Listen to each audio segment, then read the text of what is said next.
बच्चों, let's read the extract. The extract says that Prashant engaged with other volunteers in helping the widows and children pick up the broken pieces of their lives.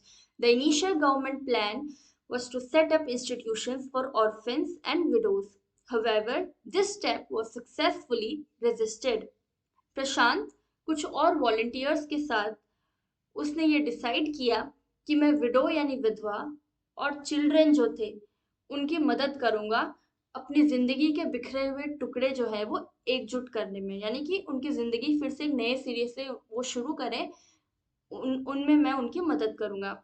Government का शुरुआती plan ये था कि orphans यानी कि जो अनाथ बच्चे हैं, जो उस तूफान की वजह से जिनके माँ बाप की डेथ हो चुकी है, तो ऐसे बच्चे और विडो यानी विधवाओं के लिए हम एक सेपरेट इंस्टीट्यूशन खोल देते हैं। लेकिन स्टेप को बहुत ही सक्सेसफुली रेजिस्टेड यानी कि रोका गया या विरोध हुआ। Now let's read the questions. The question says that why did Prashant help widows and children, how did he help them. Prashant ने विधवाओं और बच्चों की क्यों मदद की और उसने किस तरह से ये मदद की।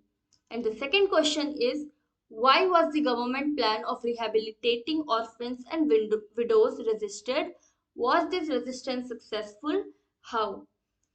गवर्नमेंट का जो प्लान था कि ऑर्फेंस और विडोज को रिहेबिलिटेट किया जाए। रिहेबिलिटेट का मतलब होता है जब हम किसी की लाइफ रिस्टोर करते हैं, किसी को नए सिरे से जीने में मदद करते हैं। तो गवर्नमेंट के इस प्लान को क्यों रोका गया, क्यों रेजिस्ट किया गया, और was this resistance successful? How?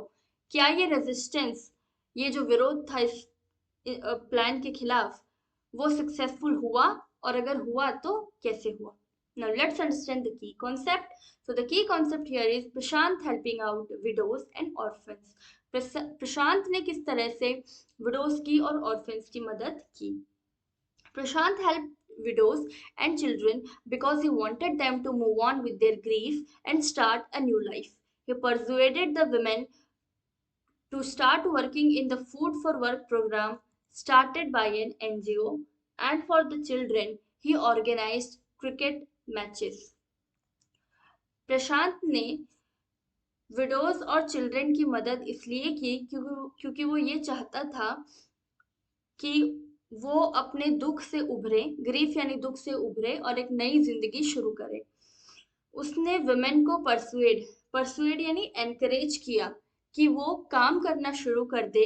एक एनजीओ के द्वारा एक प्रोग्राम चलाया गया था, फूड फॉर वर्क प्रोग्राम, तो उसमें वो अपने भागीदारी दे, पार्ट ले और कुछ काम करे। और बच्चों के लिए उसने क्या किया, उसने क्रिकेट मैचेस ऑर्गेनाइज करवाए।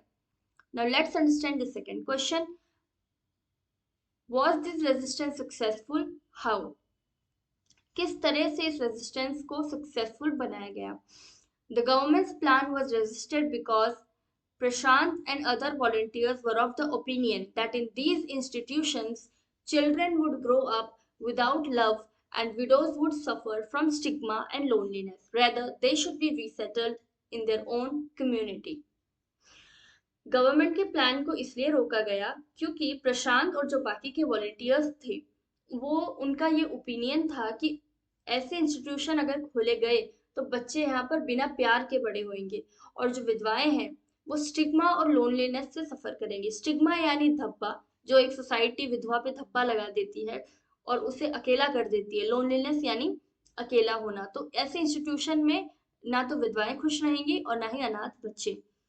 Rather, they should be resettled in their own community. हमें ये करना चाहिए कि उनको अपनी ही कम्युनिटी में रीसेटल कर देना चाहिए। इनको अकेला मत करो, इनको अपनी कम्युनिटी में वापस भेज दो। Yes, this resistance was successful as no such institution was further created by the government. ये रेजिस्टेंस जो था वो सक्सेसफुल रहा क्योंकि ऐसा कोई भी इंस्टीट्यूशन बाद में नहीं क्रिएट किया गया। Hope you understood it well. Best of luck. Thank you so much.